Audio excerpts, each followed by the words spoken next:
Hello, everybody, and welcome to another episode of Magicians Only. I'm your friend here, Valentine, and I going to get the camera perfect for my There we go. for my very handsome guest. All right, here we go. And oi, how you guys doing? Welcome to Magic on the Go. I was going to say welcome to Magic on the Go. Oi, how you guys doing? Welcome to Magicians Only. This is yet another podcast episode. Are you a magician? Doesn't matter if you're not. No, I know you're not. Sorry, I thought that was to me. I thought we were aware of that. No, I haven't introduced you yet. No. I'm saying magicians only, and I'm bollocking. You're a fucking comedian. What are you doing here? Traditionally, comedians and magicians don't get along. But no, I don't know if that's true. It's true. Before I introduce you to Matt, it seems like every other performer right now on cruise ships is a Matt. Say we've got Matt Stanley coming on, following me. The classic white middle-class, middle-aged name, mate. Yes, you clearly struggled your whole life. No. Anyway, back to the introduction. Are you a magician? It doesn't matter if you're not. If you're into magic, if you like the world of magic, if you want to just hear the stories and meet the characters, and there's a lot, trust me, then this is the show for you, because we travel, and I do this as I travel the world. Now, recently I was talking with Matt Stellingwerf, another Matt, about working magic on cruise ships. He gave lots of great tips. All those episodes are coming up here on Magicians Only. But one of the things I like to do is I like to talk to people who aren't magicians. I know, I like to spread my wings and kind of, meet other people, because we are very socially awkward as magicians most of the time. So let me just do this up a little bit so the mic gets a little bit closer. So what I thought, I was talking with, I'm on a Virgin cruise right now, the ironically named Virgin Cruise. I haven't seen this many empty Viagra blister packs scattered on the floor since my 50th birthday. But anyway, we're on a Virgin cruise, and there's all kinds of entertainers on here, but it's a really different experience. And I was talking to the comedian on board, and he's so experienced, and he's won so many awards, all of these MC awards, Best Newcomer awards, Best Old Comer awards. I don't know if there is an old comer.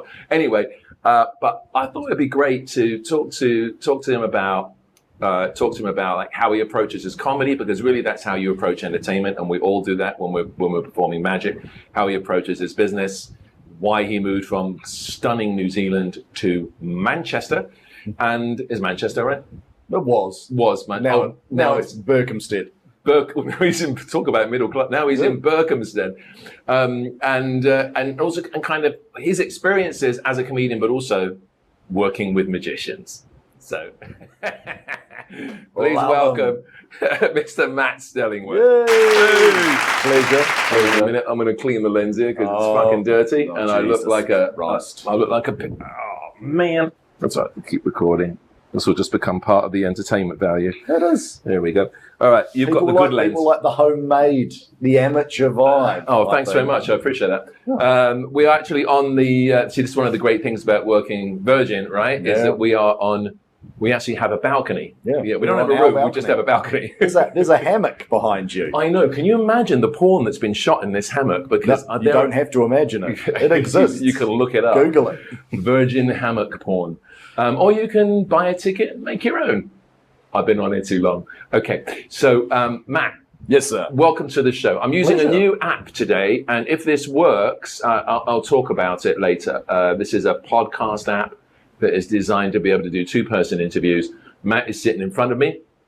Like I said, we're on the balcony. I'll just show you Matt's point of view. There you go. Mm-hmm. That's the balcony. I get my own. I've got my own lifeboat. A romantic view of the lifeboat. Apparently, that fits 300 people, according 305. Maybe at the beginning of the cruise. Certainly not at the end of the bloody thing. All right. So. I remember when cruising was one of many ways in which you could make a living as an entertainer. Now it seems to be one of the main ways in which we make a living as venues start to kind of like dissipate and change. Do you find, is that one of the reasons why you moved from New Zealand to? Yeah, like the New Zealand scene is great, and it is a great like place to nurture and to start out. Yeah. Because I don't know what it's like in magic, but in London, for example, and I think in New York and LA and places like that, the open mic comedy circuit and the professional circuit are like not related really in any way. In They any are way, two shape, or separate form. things. No one from the open mic circuit is doing the pro stuff, and no one professional is coming to open mics. And it's sort of like, I guess, in an acting equivalent, it would be being an extra or a background actor Yes. and being an actor. In your mind, you imagine that is a linear progression, but it's not. But it You can't either be. do one or you do the Well, other. I remember doing open mics when I first got to LA, and I hated it because you immediately realise that almost everyone in the audience is someone who's going to get up on stage later, Yeah. so they're judging you. The audience also judges you as a performer. Well, they're bringers half the time.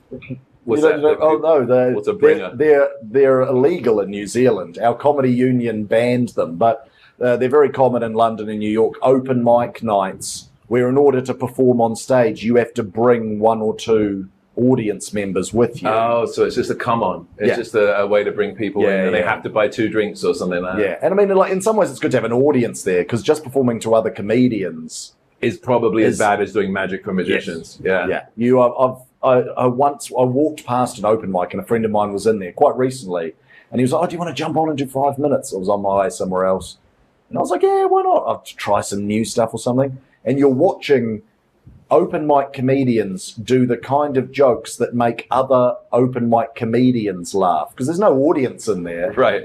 and you're watching it and you're going, "This is bad. You're learning the wrong lesson." That is from so that. smart. So I was really lucky. New Zealand's a great place to start because the scene is so much smaller and more compact. Yeah. My first ever gig had a professional MC being paid. My second ever gig, I was doing 5 minutes, like, my best stuff that I had. And Yeah. I was following a TV comic doing 10 to 15 minutes of new stuff Wow. for a panel show that week or whatever. So firstly, you get to see how it's supposed to be done That's early brilliant. on because you Yeah. don't really learn anything from watching other people who also don't know what they're doing. Right. So New Zealand's great to start, and it's got a really cool scene, and it's quite alternative. It's quite unique. We didn't have stand up on TV in the 80s and 90s when comedy was starting in New Zealand. No big comics came to tour to New Zealand. The big comedy clubs over in New Zealand? No, there's one full-time comedy club. Well, there was one. Now I think there's 2. There's one in Auckland, the Classic, Okay. which is amazing. So first of all, that's legendary. a great name. Yeah. Because they have the worst names in America. Or Frankie's Chuckle Hut. Yes. Something. Oh, they're all or awful. giggles or like ha-has, or in Canada there's yuck yucks, which to me sounds like someone's throwing up. Yeah. We're going to do comedy. Yuck yucks. The Classic Comedy Club and Bar. It is, to be fair, it's a classy name, but it is in the building was a porn cinema before they took it over.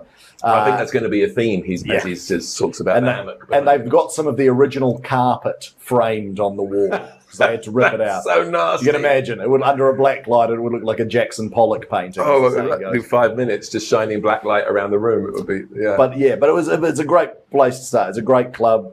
In his book, one of his books on comedy, Stuart Lee describes it as one of the 2 best comedy clubs on earth, with the Glasgow Stand, which would be the other one. Oh, that's amazing. Okay. An excellent book, which I highly recommend. Comedy or Not, Stuart Lee's books. Have you read any of them? I don't know Stuart Lee. So Stuart Lee, you might remember him as Lee and Herring. They were a double act. Him and Richard Herring, who hosts Richard Herring's Leicester Square Theatre podcast. No, I don't which is know. the biggest podcast in the UK, I think. And Stuart is like always on like The Guardian. The broadsheet left-leaning papers would always be considered one of the best stand-up comics in the world.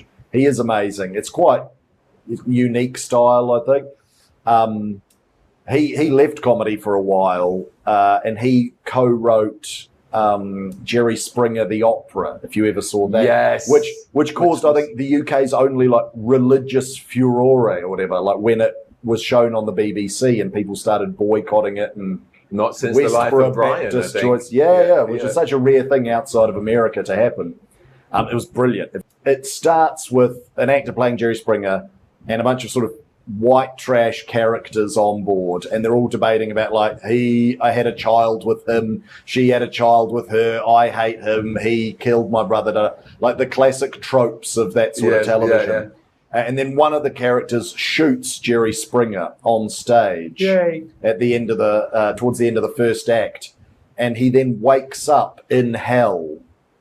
And God and the devil have made him a deal that he can go to heaven instead of hell if he can help mediate God's family disputes With Lucifer? with Lucifer and all the other characters from the Bible, with his skills as a host. And then all of the same actors come back on stage, now playing biblical figures. So Mary and Joseph are arguing over a paternity suit and getting the DNA results.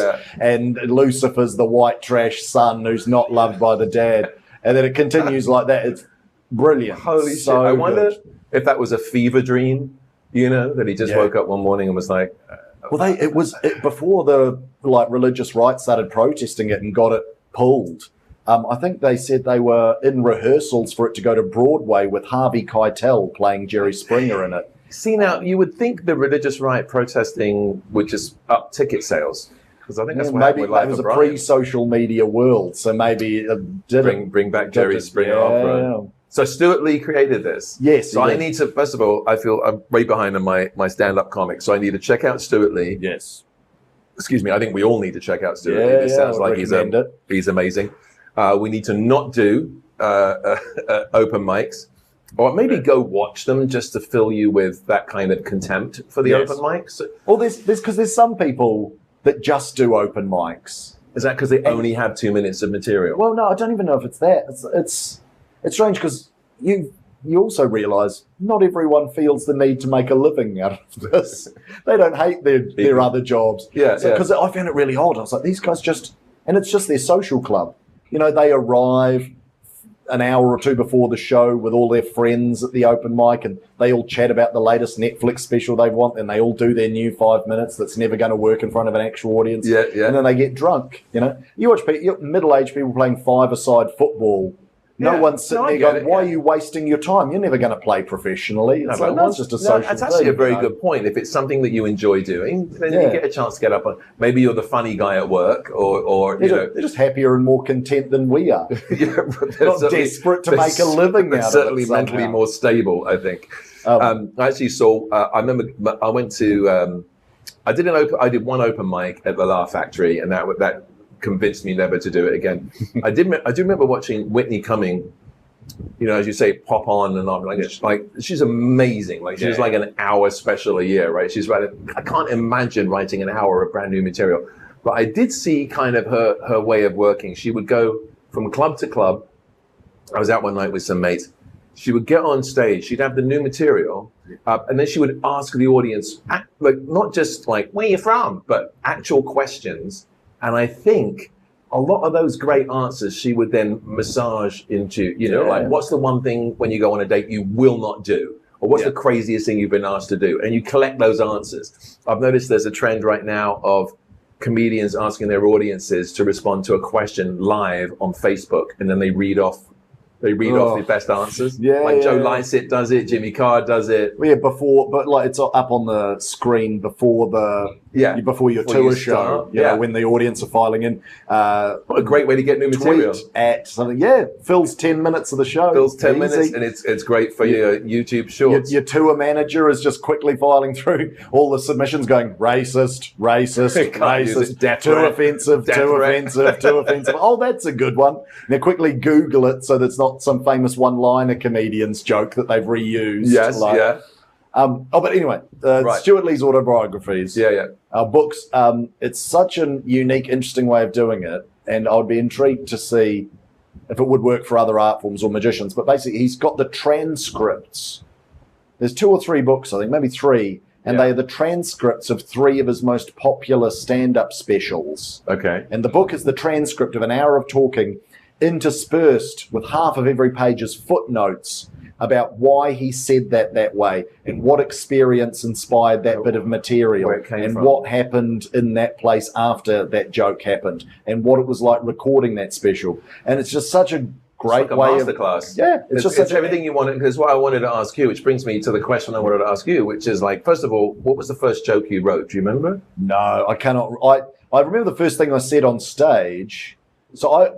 Fuck, these lights are bright. Something like that. Well, I had been in the theatre myself before then. So I walked out, and because what had happened, long story medium, is I'd gone along to the Raw Comedy Night, the Monday night show at the Classic Comedy Club in Auckland, the brilliant, best comedy club in the world. And I went along like 2 Mondays before I was due. I booked in my slot because I just found someone told me how to email them. I emailed Scott, the owner, and I said, it's my first gig. And he goes, well, this is the next one available.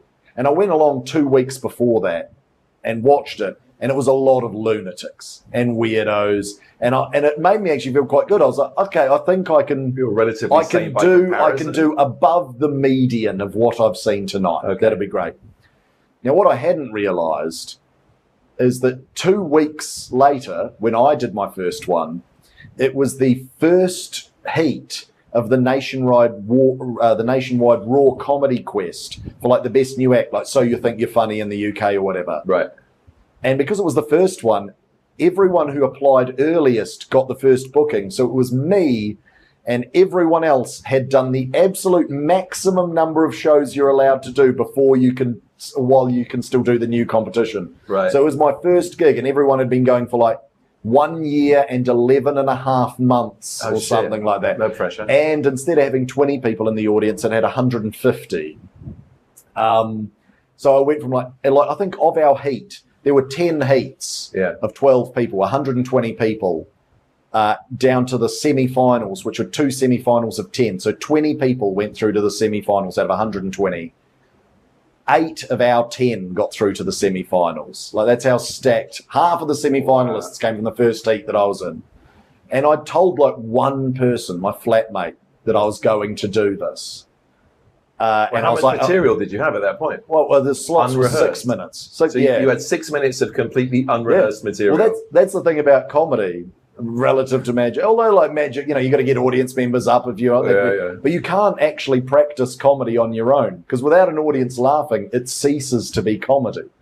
And what you learn the longer you do it is you never get better at 50% at guessing whether people will think it's funny. You think, I've done 4,000 shows conservatively, and you think by now I'd know. No better than chance. No better than the flip of a coin. I walk out going, this is going to be great. I would know. I've done thousands of shows. I know more about comedy than this audience, but that's not the way it works. You say that line that you know is a guaranteed big laugh, and it gets silence. Yeah, I have to go out in front of people who know way less about comedy than I do and try and win their approval about the thing I know. So you auditioned, go back to New Zealand, you're the classic, all these semi-pros are in the audience. You've somewhat cockily decided you're going to go do stand-up. Had you done any comedy? What was you were a criminologist at one point. You grew up on a farm. At what point were the pigs laughing? Like, what point were you making jokes over bodies? Okay. Like, when did you actually, what was the time when you were like, I could do this? I can relatively pinpoint it. So I was super shy at school, as I think a lot of performers are. Yeah. Like, all of my school reports all say, very bright, I've never heard him speak.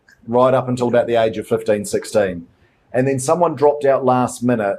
And firstly, I was always funny in the plays and drama at school, right? That was the one that surprised people when I was really funny. And I got way more confident on stage. Like, I remember taking the piss out of the headmaster of our school as I ran, like a guy that no one at the school had ever heard speak because I was so shy. I ran through the school and made fun of one of the phrases that he always say as I screamed it into the headmaster's face, and then ran back down and everyone's laughing. So there was that. Yeah.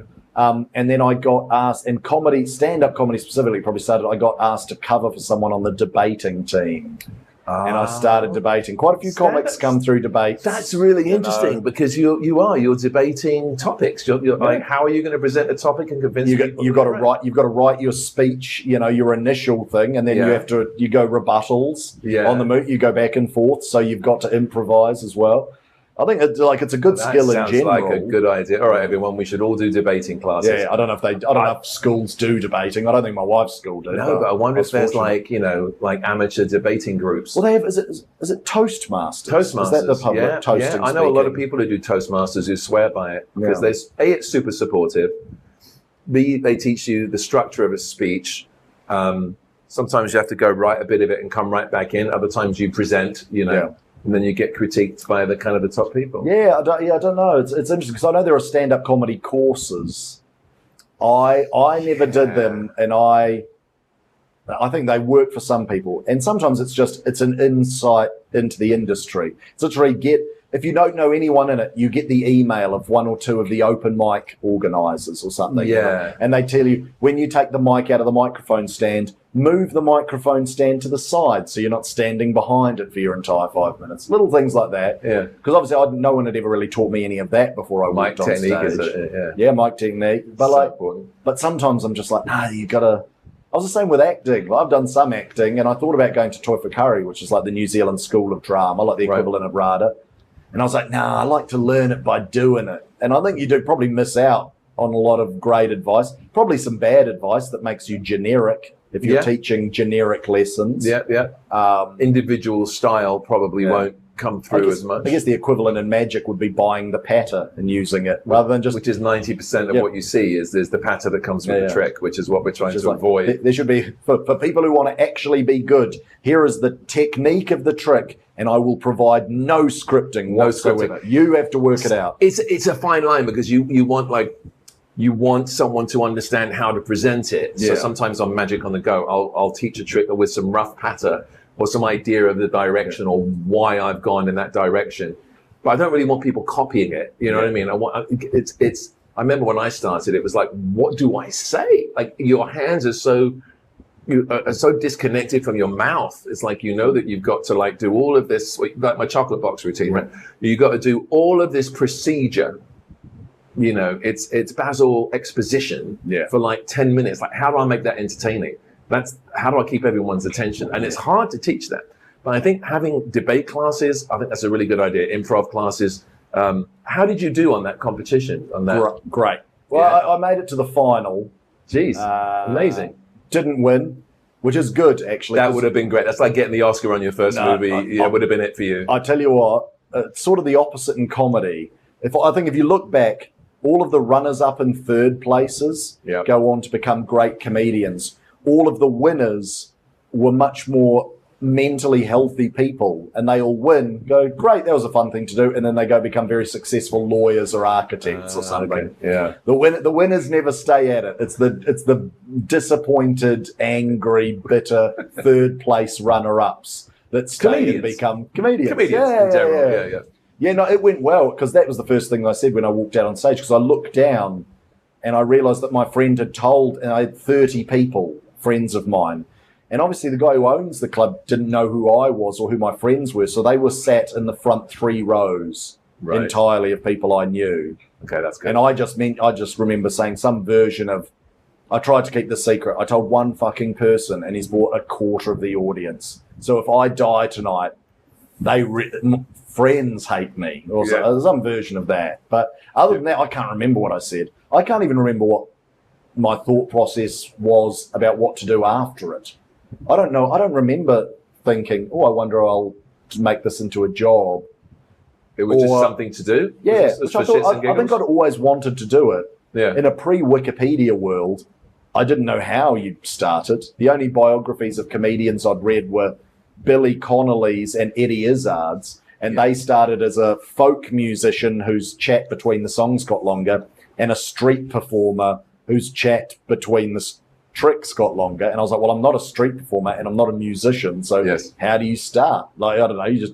Plus, Billy Connolly, we were talking, I saw his BBC Maestro lecture on how to do comedy, and he's such a genius that he just says things like, go on stage and just start talking, and every night talk a little bit more. And you're like, yeah, but I don't know what to do. How do I do it? All the best players make the shittest coaches. Yeah. Because they're like, no, just pass it 80 yards across the field. Yeah, just throw it. Just do do this. What? But I'm not you. How do I do it if I'm not you? Yeah. Like, I remember having a guitar teacher like that. They were just like, just do this. Just do this with your fingers. I was like, nah, not going to happen. Just be great. I don't know why it's so difficult. But wait, didn't you have to do a whole bunch of heats when you went to that competition? So you had to go from like... Yeah, I did that heat. Did you do the same set every time? Yeah.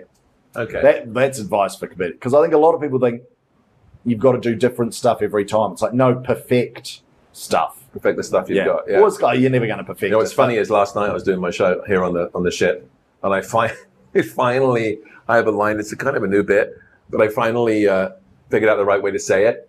I've only been doing that for like a year, and finally I'm like, I have somebody reach in my pocket and they pull out a rubber hand. I'm like, check the pocket's empty, and they pull out a rubber hand. And I've had all these different lines, but the line I like the most is I get lonely. Well, I get lonely. And so, but it's not. It wasn't so much the words. It was like the deliver. It's always the delivery, right? So last night I went, what? I get lonely, like defensive, and that was the. I'm like, I got it. This is so good. Yeah. Oh, mate, I've thought of funny lines for things that are years old, and you're just like, how did I? It never occurred to me. That's also asking other people to watch you. Which I've never really, because I've sort of, I moved to the UK, so there's no one in my school year of comedy. The people you do open mics with are the people you're closest with. The community. And they are all back in New Zealand. So I don't really write, most comedians don't write with other people, which seems like such a waste. Do you write with other people or just write No, occasionally. Like, to be honest, all of the funniest lines I've probably ever written were for other people as tags when I've watched them. Yeah. I think I remember Harley Breen, great Aussie comic. I think he described the way he does it, which I think is the best way. So if he's at a show with a friend of his that he trusts, rather than, because it's too much work to say, oh, can you watch me tonight and tell me if you think of anything funny, like any tags or any ideas. Sure. It's like that's too much. It's too broad. So he just picks one bit that he kind of wants to get better. And he goes, hey mate, if you're in the room tonight, I'm going to do this bit about cheese. If you can just listen to the cheese bit, and if you think of anything, just throw me a line. So they only have to listen to a little bit. They only have to think about a little bit. But yeah, I like a lot. Most comedians don't work with other people, and it's kind of silly because it would. Well, it's funny. We do on TV, right? We have punch-up comedians, and they'll always bring a punch-up group of comedians to come, especially on sitcom, to come punch on a pilot. They'll punch up the pilot for sure. Do you? We're just self-flagellating. No, I must suffer on my own in my art because I'm telling my own story. What could anyone ever know? No one could possibly understand where I'm good. I'm going to talk about my vasectomy. No one has ever talked about genitalia on stage. I'm the first person to do a dick joke. It's a risky stuff. Whoa. Steady on, Magic. This is actually what I like about the Virgin Cruise is that it's the only cruise you'll ever work, I think, where there's no censorship. It doesn't. No, I mean, you have to censor yourself. If you want to do political jokes, that can sometimes go wrong, right? Yeah. But it's up to you. Like, there doesn't seem to be any censorship, which is interesting because once you have the freedom, you don't necessarily use it. No, well, I mean, I haven't done other cruise ships, so I haven't really been censored. Spoiled. Yeah, I realise everyone's told me you're ruined for everything else once you've done this. Yeah, because it's a weird mix. Because I'm sure it's the same for Magic. They want you to be clean on other cruise lines. Yes. Because they're like, there might be a 6-year-old in the audience. But you're like, well, I can do clean jokes without swearing or being sexual. But those are still not jokes for 6-year-olds. Right. Do you know, I mean, there's still jokes for adults about adult things. They're just clean. Yes. But children are not going to, do you want me to do jokes for kids? That's an entirely separate thing. Stand up for kids. So I just don't know that, stand up for kids is popular in the UK and people are great at it. Doesn't suit me at all. I don't know what to do. I'll wait until my kids are 10 years old, and then I will know running material what they actually find funny. Yeah, but then you're dad, and then either they're going to think everything that you say is funny or nothing. Yeah. But I was thinking that I think the bonus about doing this ship in particular is that you're not going to come off this ship after doing a run with, for want of a better term, there's a friend of mine who calls it the stink of a cruise ship magician, right? Yeah. Which is that your act has been shaved, rounded, homogenized for the most sensitive audience member. Yeah, or just the broadest, because your audience will have 12 different nationalities in it. Yes. They're from all different places. There's no unifying, make fun of the local crap part of town because everyone in the audience is from the same place. Yeah. There's on these you've got a lot of Americans who are a very different audience from audiences in the rest of the world. Less willing to have fun made of their jobs. I don't know if that's a Protestant work ethic thing or they're really worried about offending their jobs because their jobs cover their health care. I don't know what it is. That's an interesting. Or their work is certainly, for Americans, it seems work is more a part of their identity that they are less willing to laugh at than Brits or Aussies or Kiwis who are like, I do my job. Yeah, it's a piece of shit, but so it's like a class culture almost. Like they're afraid of. They don't want to be judged. I don't know the origin of it. I haven't really noticed that. That's interesting. Sensitive people. the reason I want to talk about comedy and all of this stuff is because how you approach it, I think, and then when you were talking about how Stuart Lee does it, which I can't wait to get his books, about how you approach it is always good for us to learn these ideas, because how we approach writing our own material, and I think more magicians should. Yeah. You've worked with a lot of magicians. A few. And what are your observations? I'm not going to lead you on this, but you don't have to mention any names. Steve Valentine is superb. Piece of shit. No, there you go. You are superb. What I would say is, if you're doing a 45-minute show, cram in as many tricks as you can possibly fit on the ship. I'm sick and tired of 3 tricks in 45 minutes. I appreciate they are expensive to buy. My jokes are free to write. They still need to be trialed at unpaid new material nights that cost me money to get to. Yeah. But fit more tricks in. Fit more tricks. People want magic. Unless my God, you've got to be funny to fill in. I don't know. I know a guy in England who just got fired off a cruise ship because he's really, really funny, but he does like 3 or 4 tricks, and they were like, "We want a magician," and he's like, it's like getting standing ovations, but it's like, it's difficult because I know like there is, and there's a science to it that I'm sure I am ignorant to, of like, you have to sell the trick a certain amount, and that's tough because comedians are specifically trying to be themselves or a version of themselves unless they're a character. You kind of have to convince people or believe to a certain extent that you have mystical powers. Do you think that's what you do? But then I see like Piff the Magic Dragon, and I think that's a perfect crossing point between a comedian personality and a magician personality. Yeah. And he's just deadpan. It gets rid of the ick that magicians have, whether it's the bow tie magician. What do you think the ick is? Is the, I don't know. Well, the sparkly waistcoat? The sparkly waistcoat, the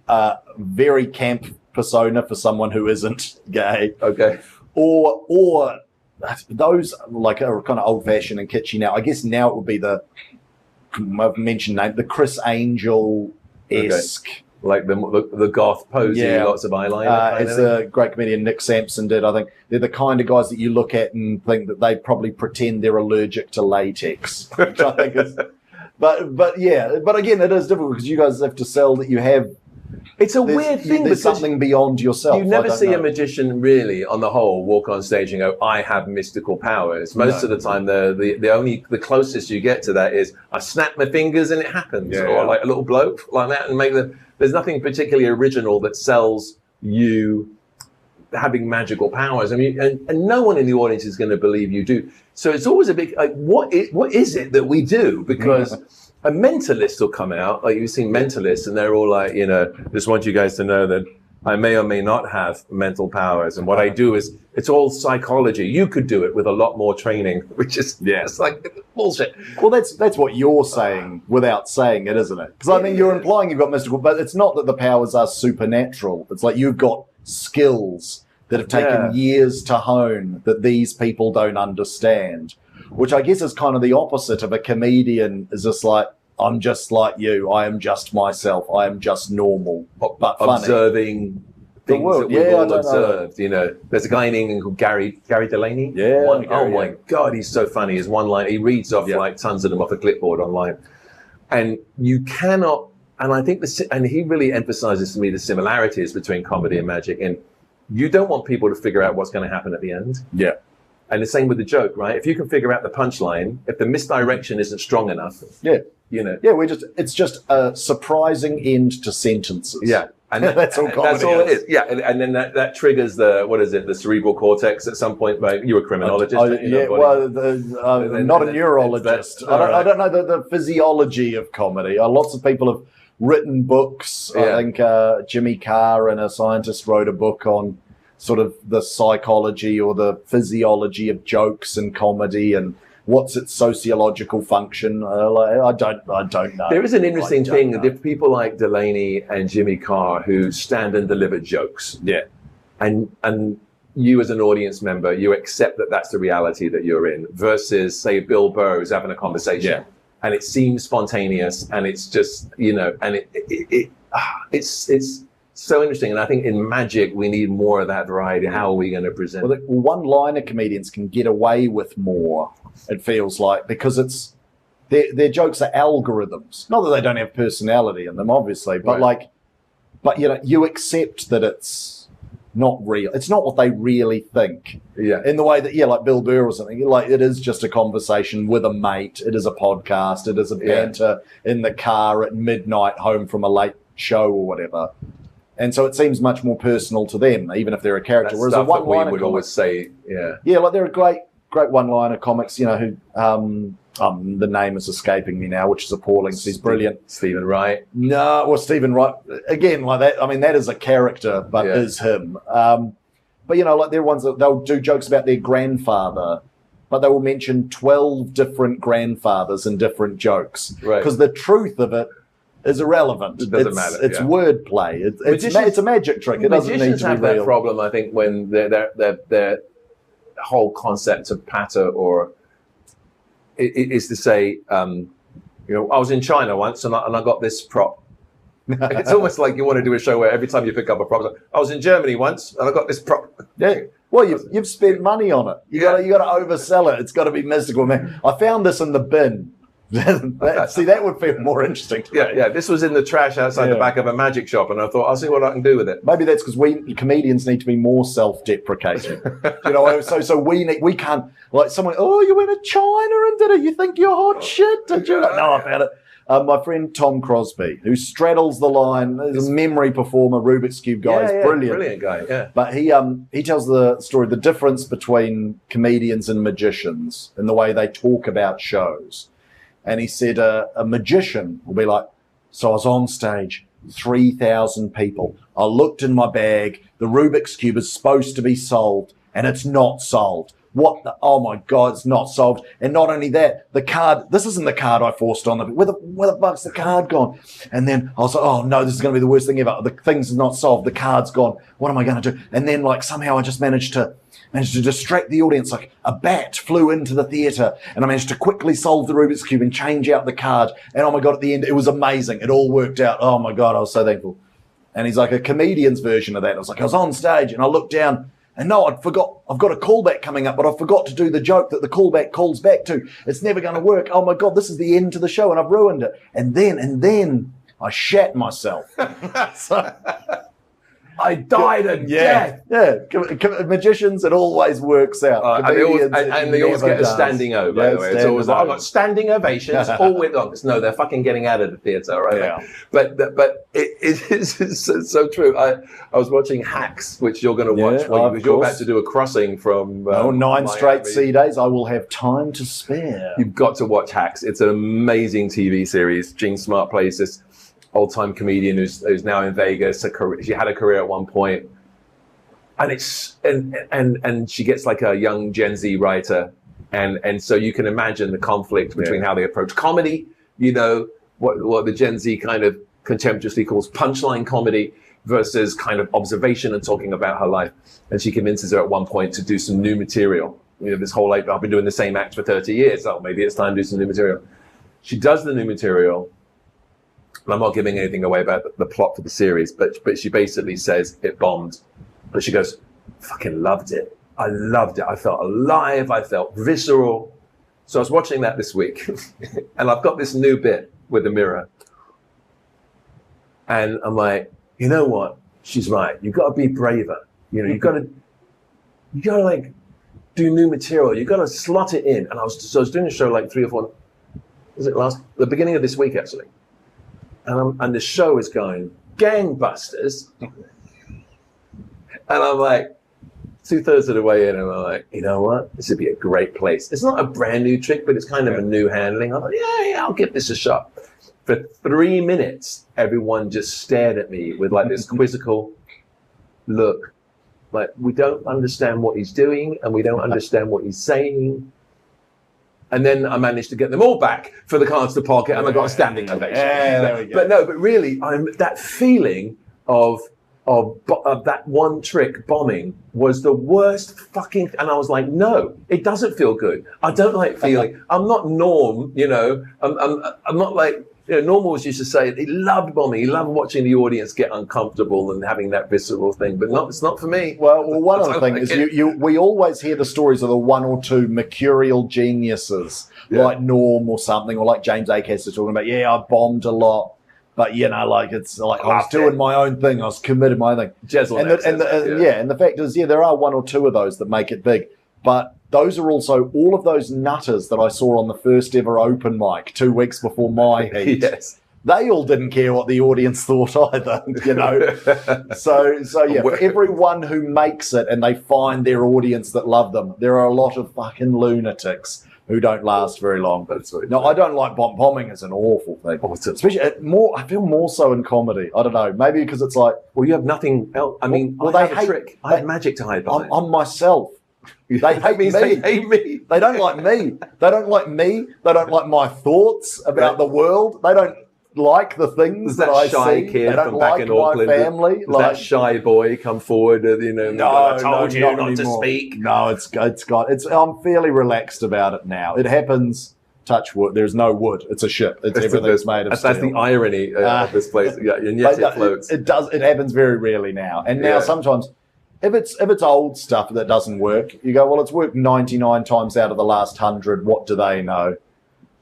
New material can sometimes work best the first time you do it, and then you're chasing that nervous energy that made it brilliant the first time. I mean, but sometimes, like with your trick, you're so eager with a new joke, or I imagine a new trick, to get to the finale. Yeah. Like, well, we've got to get to the bit that I know will work. Yeah. And you can either rush through the setups. People are looking at you confused. Maybe you're like, got to quick get to the finding the card. So you rush through the setup. So that people don't laugh if they're confused, and they don't like a magic trick if they're confused. So you rush through the setup to it. 'Cause you're like, I've got to get to the laugh point, the punchline, and then you don't take the time to set it up properly, and then you've killed it in the cradle before it had an opportunity to succeed. And then you're like, why don't they understand what I'm saying? But then the lovely bit is, once you get a punchline that works, or a trick that's got a great finale, then I can't remember which comedian it was, but he talks about, once I've got that, then I can just take it for a walk. Just put the lead on the joke, the story, take it for a walk. No matter if it goes badly, if it goes terribly, if the audience get awkward, they get distracted. I've always got a big punchline I know's coming up, so I can just stretch my legs. I feel that's what Connolly was saying. Yeah. What I think he was saying is because he always adds a little bit. Once he knows where he's going with something, now he's going to add a little bit more every night and keep it alive. Well, no, because the problem is we have to do 45 minutes, or in your case, you've got your 45, and we should actually. I just did it this afternoon. I did it an hour before. Finished an hour before I came to see you. You're very relaxed. Cheeky bit of a standing O myself. Did you get a standing ovation? Oh, that's.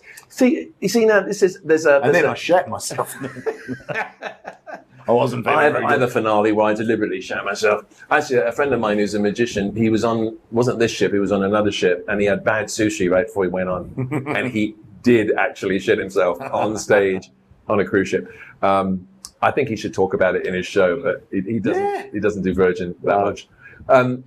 So when you approach writing, I want to talk about the setup here on the ship as well, because it can be challenging and educational for people to hear about. I think when you write a joke, and now when I create it, I write the patter out. I've got like a final draft, and I literally write it out like it's a script. I'm like, Steve runs to the center of the stage, grabs a prop, goes to the center of the microphone. So showbiz. So I've worked with a lot of scripts in my time. What can I say? I'm very comfortable with final draft. Yes, actually. And then I can copyright the fuck out of that so it doesn't get ripped off. Wise. But seeing the structure of the trick, I think a lot of the time it's because I can see where the longer bits of exposition are, and I need to figure out how to make that entertaining. When you write, how do you write? Not like that. Boom. Was that not the perfect response? I loved Matt's answer to that. This is the end of part one. That's right. It's a two-parter. I want to thank Matt because, he did come and spend like an hour and a half, almost 2 hours chatting on my balcony, chatting about comedy and his approach to comedy. And the reason that I thought this was very important for everyone to hear is because as entertainers or speakers, or just when you want to present yourself in public, even if you don't do magic, having an approach to an audience, having an approach to comedy, to humor is very important because it it forces you to connect with the crowd and think about the vibe and the people that are in the room.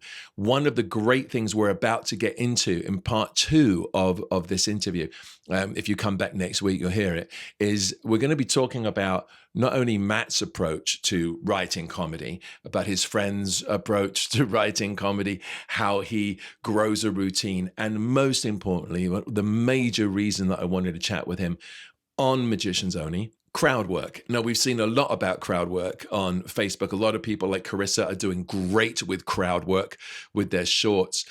Working off an audience it seems to be this kind of magical skill that only a few people have.